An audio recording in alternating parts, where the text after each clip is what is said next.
Okay, I've gone and picked up all the stitches in the back. I've come around the sleeve and now I'm in the front. So you'll notice a lot of times when you're picking up a sweater, depending on where you are for the neckline, the stitches will look a little bit different. You may have had some shaping, so they're not going to sit the same.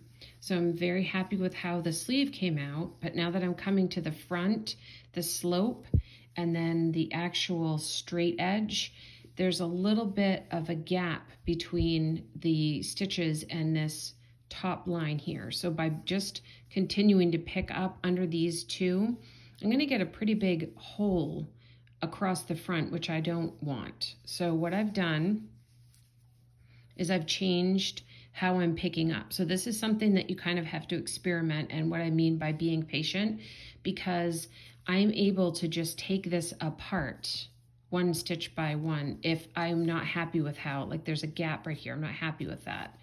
So you just pull it back, and that's the benefit of picking up and knitting all at the same time.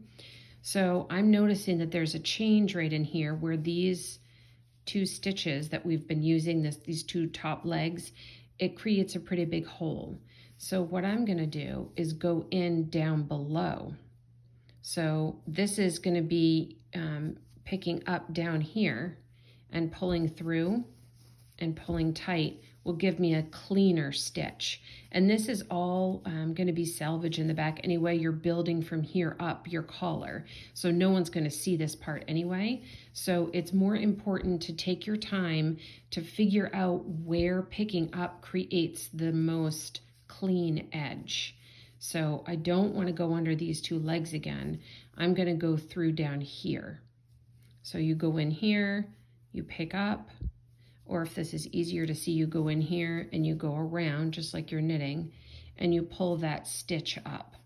So don't worry about what it looks like in the back because you're building this up and this is the front side of your work. So just take your time and go through and figure out what's the cleanest way to pick up your stitches.